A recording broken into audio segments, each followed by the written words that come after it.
Welcome, guys, to Saaj Cars and Tech. I have Dave here with me, and today we're going to talk about the cars that we're looking forward for 2020. We have a list that we've generated in no particular order, and we've discussed this a little bit offline, and I think Dave will get right into it. 2020 Chevy Corvette. Yeah, this is supposed to be a mid-engine, I think, no? Yes, mid-engine. It looks much different than the current model. Yeah, I think the current model was almost outdated. It looked kind of boring, and the only ones I've seen are yellow. Yeah, well, we have other colors here, but 0 to 60, 2.9 seconds, 495 horsepower, and the price point is around $68,000 for the 68 for the convertible and 60 for the coupe, which I think is a really good deal for a mid-engine vehicle with that much horsepower. How is the handling, I assume? I wonder. Based on their website, they have this little cutaway. They take off the engine and they show the whole body, and it looks like it would probably be a very stiff vehicle. It almost reminds me of the way McLaren does it. Obviously, it's probably not at that level, but still, I don't even think it's close, man. No, it's definitely not. But the whole chassis, the whole frame is, I think it's going to be a stiff vehicle. I think the handling will be there.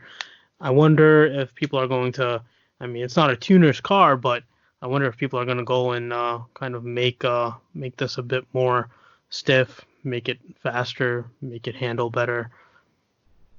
Yeah, I think for the price point, for 60, 70 grand, you could really smoke an Italian car, I guess. In that sense, it's worth it, right? Yes, but at the same time, can it handle it? The price point is for the U.S. Overseas, I don't know what it will cost. So with the import tax and everything, it might tariffs. I think Trump is putting tariffs on people, and they're putting tariffs on our cars. So but I think this is an exciting vehicle. It's going to be up there. Yeah, it's good that they're changing it, and it's definitely good for the eyes.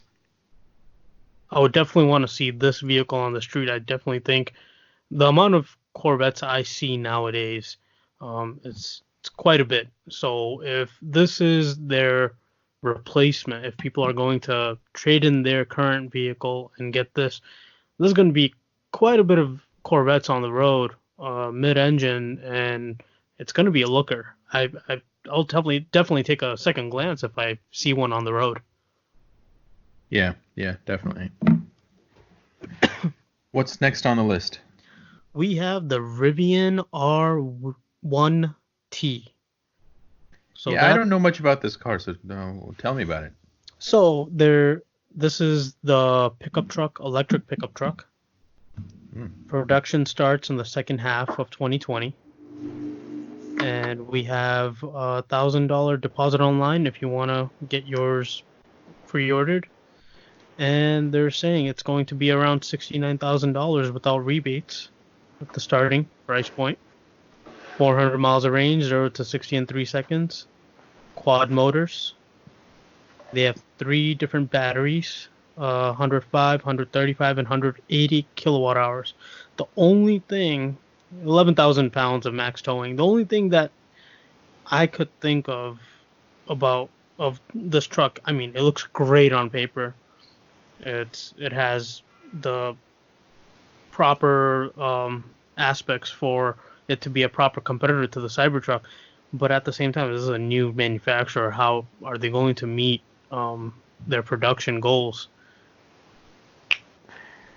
Yeah, I don't know much about this company, so and I think the rebates are gone, right? At least the federal rebates are gone. So for a truck being 69,000 plus add-ons and whatnot, they'll have to sell a lot of these to make some money, no? They will. They have quite a bit of investors, China and other overseas, but I think they are making a competition for the Cybertruck. It's right now when you have Chevy, Ford, Ram, and then I mean you have the Toyota Tundra and the Nissan Titan. You don't really have electric vehicles there. So Yeah, but most truck owners, I don't think they're looking for an electric alternative, right? I don't think so. I mean, I work in the construction Yeah, you field. are in the construction field, so I mean, can you imagine showing up in a Tesla truck or one of these to a site? I don't think any of our guys would actually say, you know what, I want to get an electric vehicle instead of the Duramax diesel or the Cummins that they have. So Yeah, or the F-150s. yeah, So, I mean, they that they sell a boatload of F-150s a month. they do. It's You know, one of that's the, I like an believe it's a, indicator of how strong the economy is of how many F-150s they sell. yeah, it's the best selling vehicle in the world. It's the F series. It's crazy. Yeah. Well, speaking of Ford, we'll go into the next one that we have on our list. And I Yeah. know you're excited about this one, the Ford Bronco. Well, they've been hyping this up for so long. I have no idea when this thing is coming because I think we talk about this every time, these car shows come around. By the way, the San Diego International Auto Show is happening in town right now. I may go check it out. So, um, they're very slim on details. Don't know much about it. There's some renderings online, but I don't even think Ford has put out any renderings, have they? I did not see anything when I checked last on Ford's website, but they are putting this as a 2021 vehicle, not a 2020 vehicle, which means it would be released into the public, a proper rendering, proper prototype model this year. And they're going to have a two-door and a four-door, and it's not going to be a full size. It's going to be a mid-size SUV. So we don't have any details on engine power or anything like that. Uh, what if it's going to borrow from other Fords that they have right now? Is it going to borrow something from the F-150, or if it's going to borrow something from the Expedition or the Explorer? We don't really have any details of that right now. Yeah, yeah. So it'll be interesting to see how things roll out, I guess, mid-year this year, and if we get more details on it. Yeah. I mean, then there's the other Ford that they just came out with, the Mustang Mach-E, and that's going to be a all electric vehicle. They're using the Mustang name for a crossover, and that's going to start around shy of $44,000 without the tax credit. Mid 3 seconds, 0 to 60, 300 miles of range. I think that's going to be a car that will sell. It's going to be a proper Tesla competitor. Um, yeah and no. I mean, on paper, I think it looks great. Um, Once it comes out, let's see how it performs. I think this would be Ford's first EV, fully EV. No, I don't think they have a bunch of hybrids, but I don't think they have fully electric, or maybe they do. But 0 to 60 in 3 seconds, you said? Yep. Yeah, that's fast. Well, I mean, it's For all 44 grand. electric vehicles. They can put that torque down instantly with that electric motor. Yeah, yeah. Well, it'll just be interesting to see how it holds up and performs on the real world, I guess. Well, it's going to be a learning curve, but I think when you have a big manufacturer like Ford going on for something like this, it kind of shows that where the market's going, where now Yeah. they're okay. They need to look at the electrical market because yeah, we have Tesla, we have other manufacturers that come out with one or two models that are electric, and now Ford is coming out with this. So it's starting to become a bit more serious where they're looking at it and saying we're going to move forward and start playing, kind of nibble on this market. Yeah, yeah, I know this is the trend, and I think by 2030 they want to be a lot of other manufacturers they want to be all electric. So let's see, but I Yeah, still think the Model 3 is a better car from Tesla. I agree. There's you get a lot for your money Yeah, in that yeah, vehicle. and I think they may be about the same price, and they get pretty expensive too by the time you're done with like autopilot and whatnot. So Well, I think we don't know how this Mustang Mach-E is going to be exactly when they release it. What exactly is going to come out. So we'll see that when it comes out. yeah, looking forward to it. The next one we have is the Land Rover Defender. That's going to be a really good vehicle. Yeah, I'm looking forward to that one. Looks really cool. It's an SUV that nobody really needs, but it's still cool to look at and drive, I guess. I mean, I can't imagine anybody in San Diego driving that thing, for practical purposes at least. Well, it's going to be one of those. Think about the G-Wagon. Why do you have it in LA? Because G-Wagon is like driven by Jay-Z, man. I don't know him. Well, I think the whole the market where they wanted the G-Wagon to be and where it is now, it's kind of two different places. I think this Defender, it's going to be a serious off-roader with the 2-door or 4-door. There are lots of accessories, the little cargo bins that they have at the back that you can put on the side of the vehicle. Think that's going to be really nice. Starting points at around $50,000, but we know that Land Rover, with their options, then this can definitely get doubled. Yeah, easily. I mean, plus they have a couple of versions coming out too. So, is it coming out in summer or fall? I'll have to look that up, but sometime this year they've released it in fall of 2019. So they got the hype going. A lot of people were excited. It kind of came out of nowhere. We were expecting it, but it kind of came out of nowhere. Yeah. They have the 8,200 pounds of towing, 10,000 pounds for winching. It's going to be proper Land Rover. I just I wonder how reliability is going to be. You have a rugged vehicle, and then if reliability isn't there. Yeah, it makes sense. So what else is on the list? We've got the Porsche Taycan. The Porsche Taycan, that's going to be a cool car. Also fully electric. Fully electric, starts at $103,800, and they have the 4S, the Turbo, and the Turbo S. So the Turbo S is going to be more than $180,000. So that's a big price difference right there. But you get the 0 to 60. The 4S is in 3.8 seconds. The Turbo S is less than 3. So you get that motor, you get the batteries, We'll see how it really plays out. I don't think everyone's going to jump for the most expensive one. Obviously, it's up there in terms of price range, but I think the main market for this is current Porsche owners. Yeah, I think it adds a nice car to the lineup, and I think it'll be fun to drive too, because it's Porsche and they handle pretty well. I think it's a good looking car.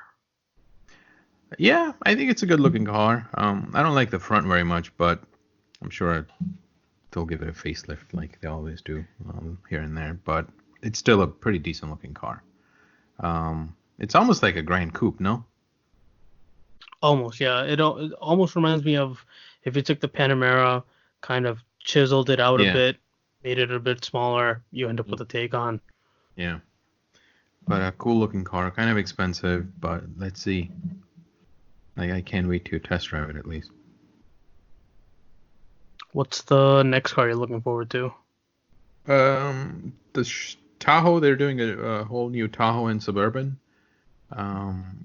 And also the Cadillac, but the Cadillac's not coming out till 21, I think. So I don't think we're going to see anything this year, but definitely the Tahoe Probably and Suburban. And let's see what GM comes out with. I mean, some of the photos I've seen, I'm not a big fan of their front. I hope they kind of change it, but you never know. What do you think? Well, I mean, the every time I see a Tahoe, you've seen probably TV shows where Tahoe is being used by like the FBI. I can't see this one become that type of vehicle. You know what I mean? It looks more of a towards the off-road vehicle side than the actual serious, family vehicle. But we'll have to take a look when it comes out. I mean, it's going in production middle of this year. Yeah. Like you said, that should trigger a new Escalade and a new Yukon. They haven't talked anything about a Yukon yet, and nothing about the Escalade. Escalade they're probably working on it. Probably won't come out till next year. They'll probably have to get this Tahoe and Suburban come straightened away before they even touch upon the Escalade. Yeah, but I think the Escalade's gonna have a completely a new model coming out too. So I like Escalade. So let's see what they come out with. So when you say full new model, you're thinking they're gonna go away from borrowing the Tahoe and Suburban? No, I think they always copy some of that, right? Because I don't think they're gonna completely go away from it. But I think the new Cadillac will look different than what's out there. Oh yeah, and the current model looks really nice. Yeah, it does. I mean, it's a huge car and bulky, but it's a nice car. Definitely. What else is on the list? BMW 2 Series Gran Coupe.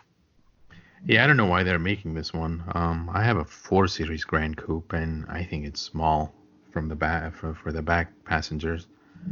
Front, it's perfect. This thing is even going to be smaller, so I don't know who this is meant for.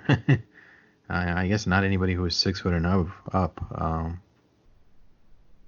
But BMW always does a nice job, and this maybe I think targeted more towards Europe than America, because they like smaller cars. So let's see. What do you think? Yeah, I think it probably also depends on the price point. Someone might want to take a look at that compared to the 4 Series Gran Coupe and kind of, they want a Gran Coupe, they probably can't afford the 4 Series. They want a BMW, they go towards a 2 Series Gran Coupe. It's I guess they're sacrificing something, and I think that's kind of big what they're sacrificing. Just go with the 3 Series, man. That's a better car, I think. No, it really is. Yeah. It's more practical. It's not as fun to drive as the 4, definitely. But in the long run, I think 3 is still a much better car. And the new one out there, it looks great, it drives great, and they have good deals on it too. Yeah, I really think that a BMW, when they come out with this 2 Series Gran Coupe, it might be. I mean, you have the CLA. I wonder if this is going to be front wheel drive once they come out with the Gran Coupe. No, well, you never know, but I think they'll stick with the rear wheel drive. I hope so. Because I can't imagine driving a front wheel for a BMW. They'll feel like a Mini then. Oh, yeah, or a Honda, Yeah. So, but the other one on the list is the BMW M2 or M4, or is it M2C2? Which one was it? It's M2 CS. CS, yeah, the competition one. Yeah, so that's going to be 444 horsepower, 6-speed manual, and lots of carbon fiber. I think that's going to be an exciting vehicle. I wonder how that's going to compare with the 1M that they came out with a few years back. Yeah, I don't know how this car is gonna. I mean, it's a small car with a lot of power, so it'll be fun to drive. It's that small Mercedes they have, almost that AMG model. That's a lot of fun too. Yeah. And I think the price point will be reasonable. I think. And anybody who I guess this is more of a M2 could be a daily commute car, because you can take M3 or M4 as a daily commute, but. It'll be tiny though. Well, I mean, it really depends on how you're using it. Yeah, but still, like, if you got more, I don't think it's gonna fit a lot of big guys in there. No, I think when it comes to M cars, I understand this is a competition, the CS. So it's going to be a lot more stiffer. It's going to be a lot more race and sport focused.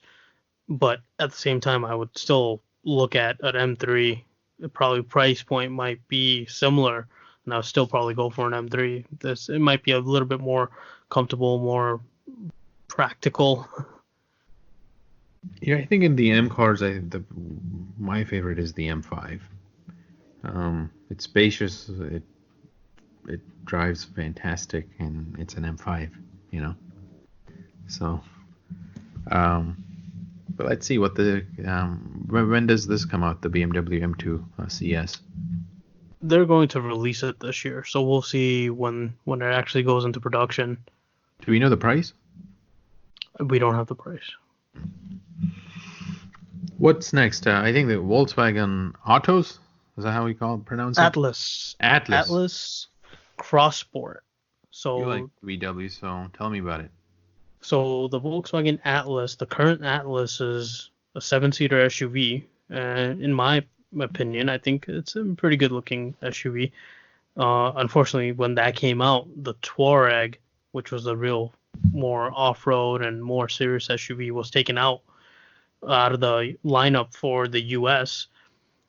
And now they're going to add this Cross Sport, which is going to be the back window is going to be a bit slanted. It's going to be a bit more. It's going to look a bit more like the Q8.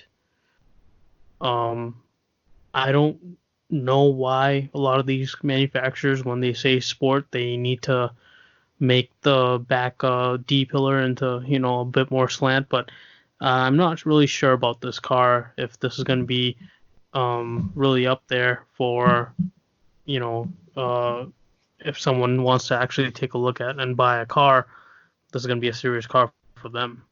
This is going to be a niche car. If someone wants a Volkswagen and they want an Atlas, but they want something that's a bit more sporty, this might be the vehicle for them, but that's a lot of criteria to fill. Yeah, I mean, aren't you better off just getting a Q7, or is it what's the price difference? Oh, the price difference is going to be massive on between the Q7 and this Atlas Cross Really? Sport. Yeah, the Atlas Cross Sport is you can get somewhere in the 40s. You can get a pretty decent one. And it's a 7-passenger? Yes. Yeah, interesting. Yeah, never driven one of those, so no idea what's it like. But I mean, for the price point, it sounds reasonable. It might be a good car to lease.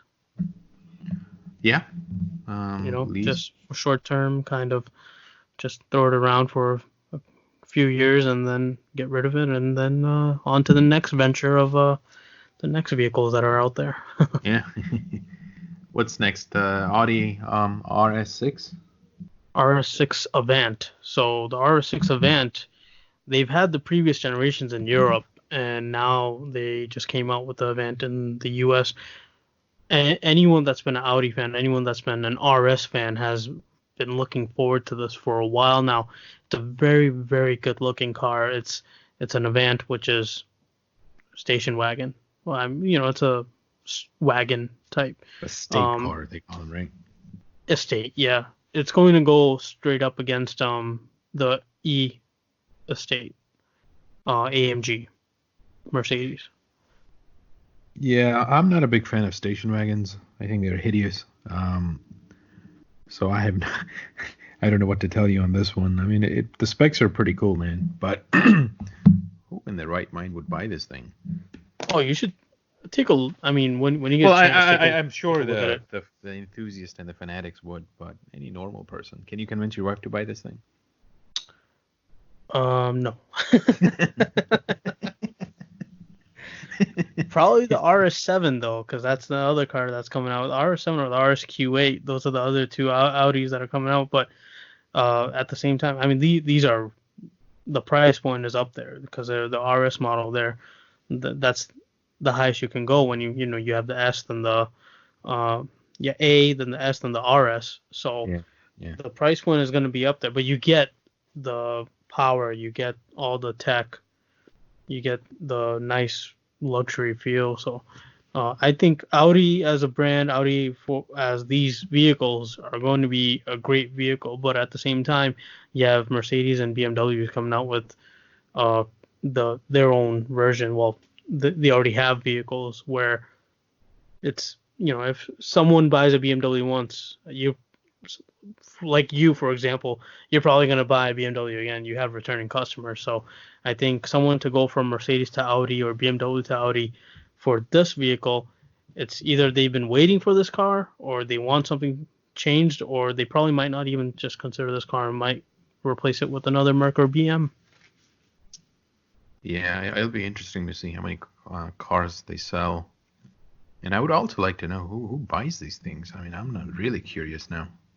Well, they don't. I don't think they sell these in, hundreds of thousands type Well, of no, I numbers. know. Even the few who buy them, I would like to examine those guys.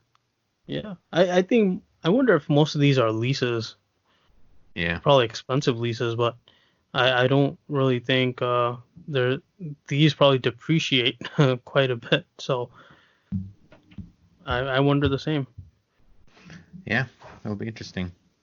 The car that I'm really looking forward to, that's coming out pretty soon, is the Aston Martin DBX.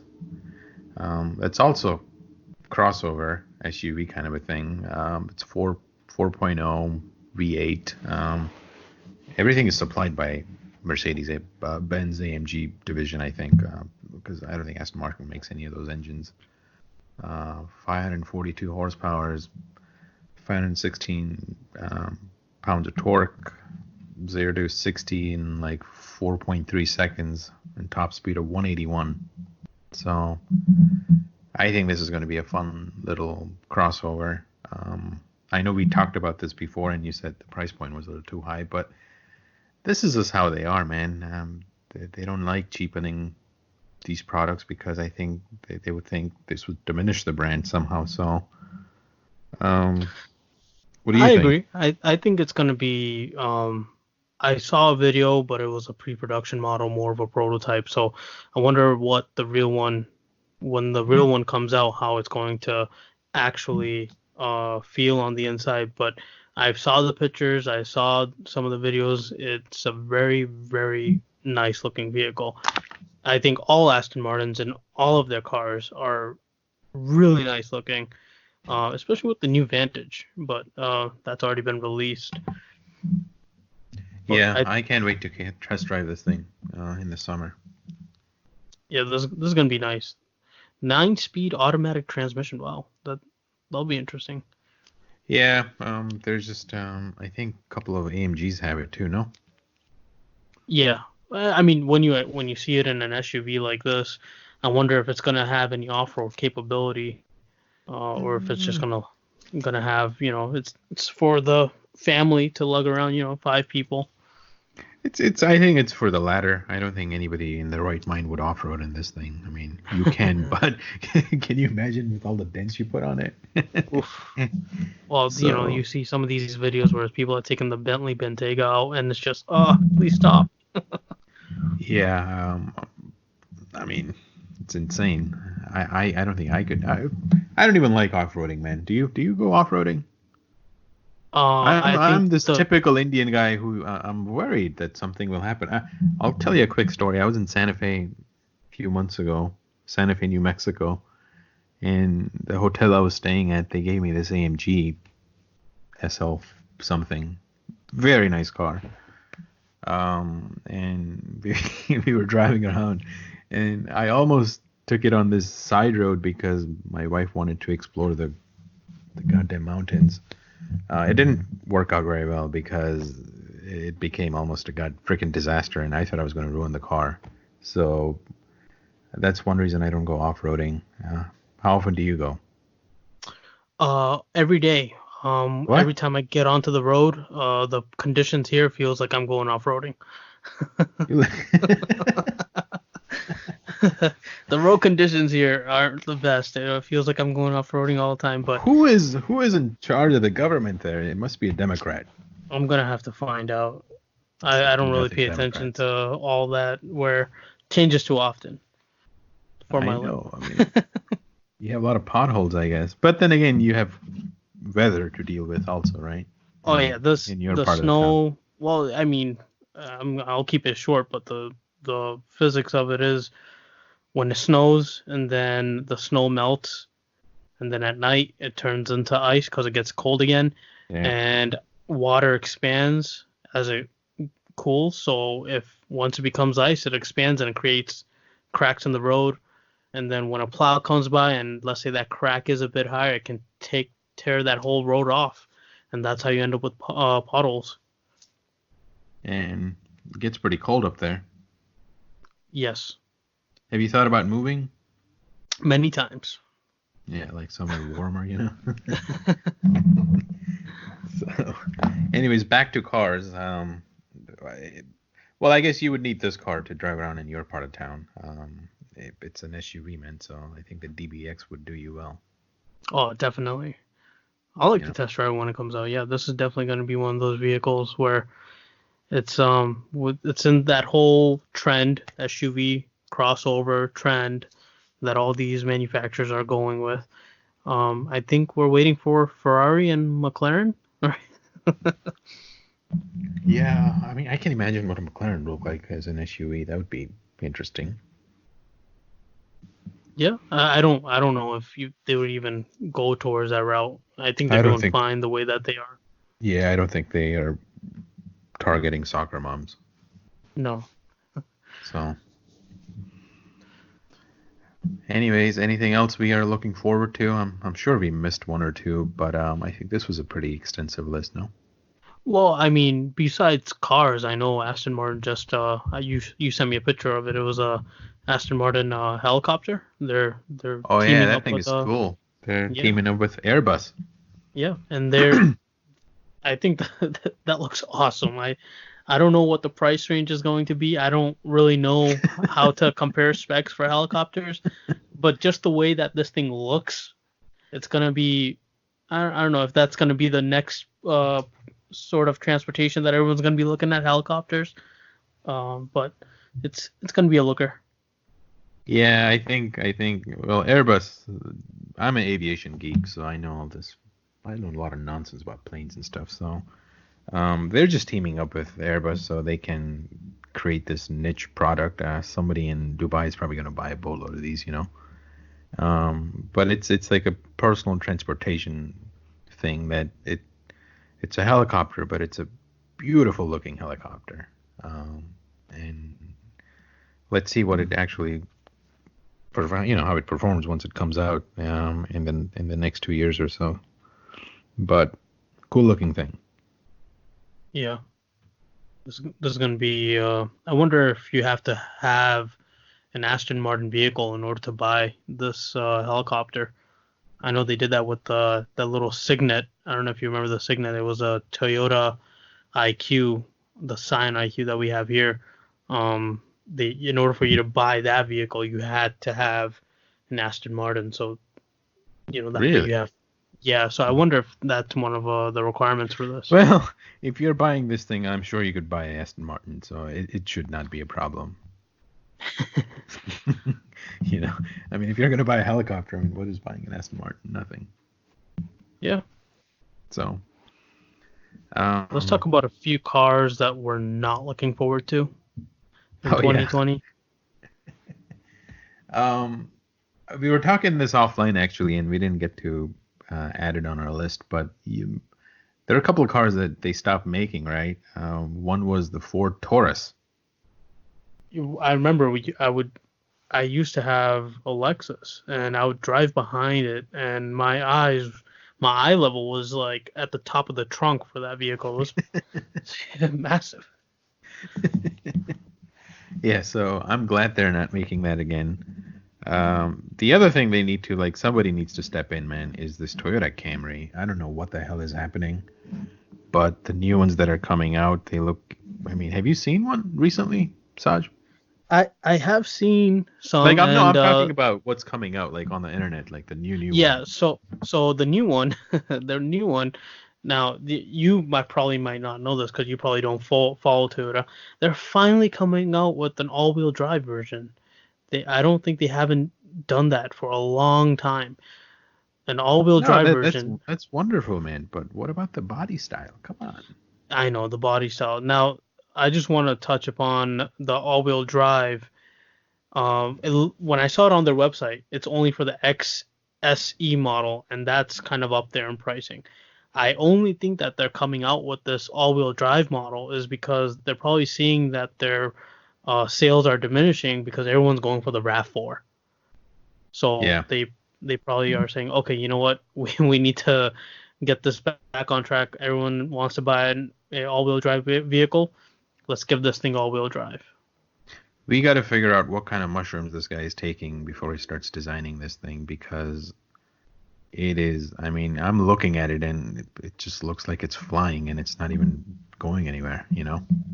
So I think they're doing too much. It used to be a pretty decent looking car at one point when it was not a lot going on. But then again, Nissans are looking like that too. Like the Altima, Jesus Christ, what is happening there? The Altima, every time I look at it, I cannot tell what generation that Altima is because they've all looked the same. Exactly, you know, and I think the Camrys are becoming like that. On the other hand, I think the Accord is becoming more pleasant. I can't say the same about the Civic, but you know. Yeah, I think the Accord is a pretty good looking car, practical. Yeah. It's one of those cars that if you need something where you're like, hey, I need to get a car right away and I need something that's practical, I need something reliable. Okay, let's go for the Accord.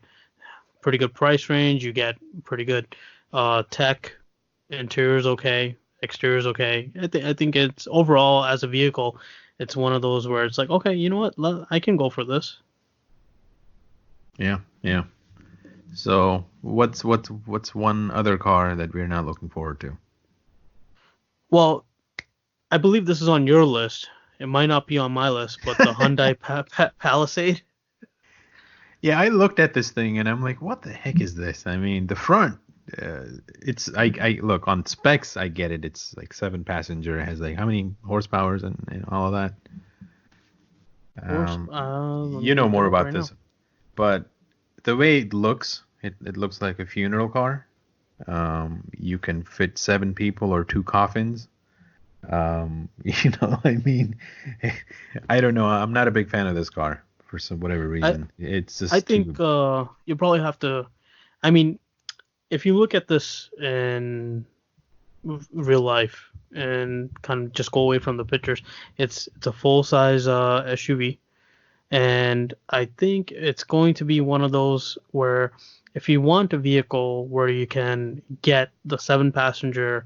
And I think the interior, I mean, I'm not saying they're using the best materials, but what they've done with the materials that they found, what they've had, is they've made a pretty decent interior with it. So I think this is going to be a pretty good car. I mean, you know, the brother car of this is the Kia Telluride. So that's been Another hyped. travesty. Well, it has a lot of hype. The way you're describing buying the Hyundai is almost like an arranged marriage in India. It's like, here are the specs. Don't look at the, you know. So I'm looking at, let's see, it looks like it's the power for this, depending on what engine you get, it's around 270, 290 horsepower. Yeah, it's going to be sluggish because it's such a big car with that little, I mean, what kind of torque does it produce? Around 247, 262. Then again, this is not a performance thing, right? This is a people mover. So it may be a good rental car. Well, I mean, I think it's in terms of what it is competing against. You have the Honda Pilot, Ford Explorer, Toyota Highlander, the Chevy Traverse. It competes with the Kia Telluride, which is its own brother.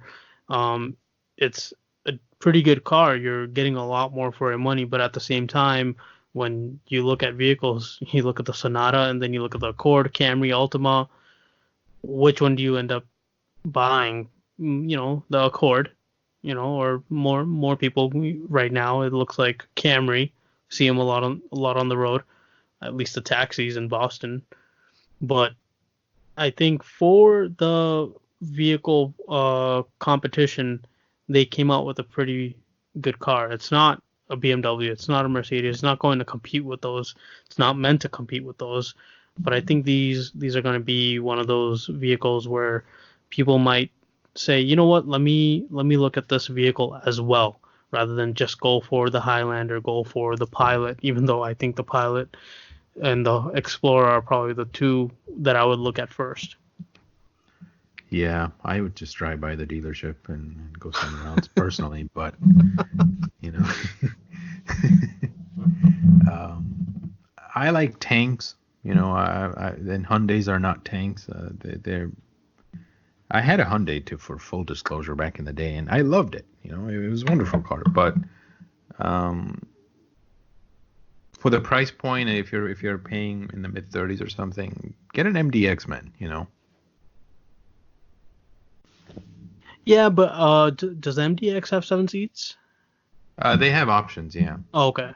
I don't. I think it may be you may have to pay a little more, but I think so. And so I think they have 7 seats, and if they don't, I'm going to yell at my brother because he told me this. So the Hyundai Sonata 2020, a lot of hype about it. It came out. Who hypes all this stuff up? I mean, who? The way Hyundai Sonata. Well, what? So, if you're in front of your computer, take a really quick look at the 2020 Hyundai Sonata. They came out with it. They have these like little small features where it's like, whoa, look at this. If you didn't know, Sonata has that summons feature, which means you can be in a really tight parking spot and have the car back in or come out, so that way you can you don't have to wiggle yourself out of the door. But something about this car had a lot of hype. I don't know if it was that press release where they had all these YouTubers come in and say, hey, take a look at this vehicle. And I think at first glance, when you take a look at any vehicle that's brand new, you do have that feeling, wow, look at this. But the more you take a look at it, it's like, okay, it's a Hyundai. It's a Hyundai, plus the summons feature's been on other cars. BMW does it. Tesla does a really good job. Benz has it too. Oh, yeah, definitely. Yeah, but at this price range, you know, that's where I'm getting at. Yeah, no, I agree. Those things are silly, those features. I've never used one, and it's great when you're buying a car and they're like, oh, it does all of this, and you're like, oh, wonderful, but how practical is it in most of the times? I don't know, not very much. The only thing that I love is the camera and the head-up display. The rest is nonsense. All right, well, I think we will wrap up this podcast. Thank you, listeners, for listening. Leave a comment, subscribe, and let us know what vehicle you are looking forward to and what vehicle you are not looking forward to for this year. Thank you. Yes, thank you. Bye.